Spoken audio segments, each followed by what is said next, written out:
Tezpur theatre academy আৰু ৰূপসজ্জা dolphin কলা নিকেতনৰ যুটীয়া উদ্যোগত আৰু অসম চৰকাৰৰ সাংস্কৃতিক পৰিক্ৰমা বিভাগৰ অন্তৰ্গত তেজপুৰৰ জ্যোতিভাৰতীৰ সহযোগত বিশেষ শৈলীৰ চোতাল নাটকেৰে স্মৰণ কৰা হ'ল 2024 বৰ্ষৰ 12 জানুৱাৰীত অকালতে কায়িকভাৱে আঁতৰি যোৱা তেজপুৰৰ দক্ষ নাট্যশিল্পী তথা বাণ থিয়েটাৰৰ তত্ত্বাৱধায়ক নিতুমণি কলিতা।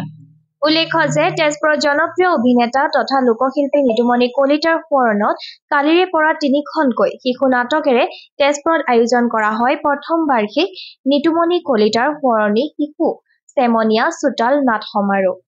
সাংস্কৃতিক নগৰী তেজপুৰৰ প্ৰসিদ্ধ কলা নিৰ্দেশক তথা নাট্যকৰ্মী কুলেন বৰাৰ কেতেকীবাৰীৰ বাসগৃহৰ চোতালত প্ৰথমবাৰৰ বাবে নাট্যশিল্পী নিতুমণি কলিতাৰ সোঁৱৰণী শিশুনাট সমাৰোহখনি সহস্ৰাধিক দৰ্শকে নিতুমণি কলিতাক স্মৰণ কৰি শিশু আৰু চেমনীয়া সকলৰ নাট্য প্ৰতিভা উপভোগ কৰি আপ্লুত হৈ পৰে।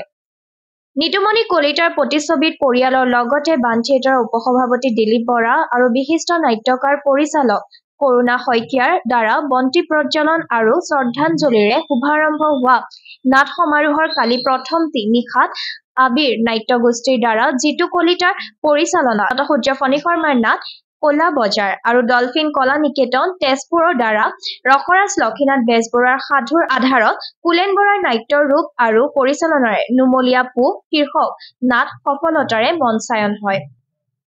সমাজকৰ্মী দীপক শইকীয়াই প্ৰথমখন নাট আনুষ্ঠানিকভাৱে উদ্বোধন কৰাৰ লগতে দ্বিতীয়খন নাটক উদ্বোধন কৰে নাট্যশিল্পী বাবুল বৰঠাকুৰ আৰু স্বৰাজ কটকীয়ে। কালিৰ এই নাটক দুখন উৎসৰ্গা কৰা তেজপুৰৰ প্ৰয়াত বিশিষ্ট অভিনেতা মঞ্চ সম্ৰাট সুৰেন মহন্তৰ নামত। উল্লেখ্য যে উঠি অহা এজাক নাট্য প্ৰজন্মক চোতালৰ নাটৰ মাজেৰে প্ৰথমবাৰৰ বাবে সাংস্কৃতিক নগৰীত প্ৰদৰ্শিত হোৱা বিশেষ সন্ধিয়াটি উপস্থিত থাকে সহস্ৰাধিক দৰ্শক। মনোৰম পৰিৱেশত বিশেষ শৈলীৰে অনুষ্ঠিত হোৱা এই নাট সমাৰোহৰ সন্দৰ্ভত তেজপুৰ থিয়েটাৰ একাডেমীৰ অধ্যক্ষ তথা তেজপুৰৰ দক্ষ নাট্যশিল্পী উত্তম পাঠকে সাংবাদিকৰ আগত এনেদৰে মন্তব্য কৰে।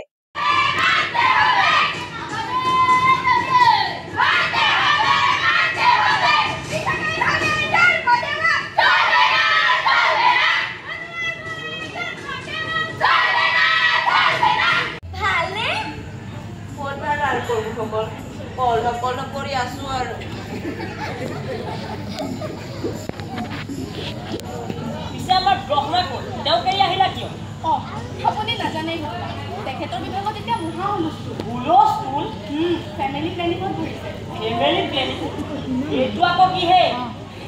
সেইটো হ'ল মত্ত এটা ফেমিলি প্লেনিং নামৰ এটা মত্ত আপুনি শুনি মত্তত জন্ম হোৱাৰ আগতকৈ আপোনাৰ বাৰে যিটোৱে ৰূপ ল'ব এনেধৰণৰ প্ৰাকৃতিক সৌন্দৰ্যৰে পৰিপূৰ্ণ এটুকুৰা ঠাইত কণ কণ শিশুসকলক লৈ পেলাই কুলেন বৰা আৰু গৌতম পাঠকে যি প্ৰচেষ্টা হাতত লৈছে সেই প্ৰচেষ্টা প্ৰথমতে শলাগ ল'ব লাগিব। অশেষ কষ্ট কৰি মহৰ কামত এইটো জেগাত চাফ চিকুণ কৰি কুলেন বৰাই বহুদিনীয়া পদক্ষেপ আজি পূৰ্ণ হ'ল বুলি মই ভাবোঁ। আজিৰ এই দ্বিতীয় যিখন নাটক ইয়াতে মঞ্চস্থ হ'ব এই নাটকখনৰ বিষয়ে আপোনালোকে জানে, গল্পটোৰ বিষয়ে আপোনালোকে জানে।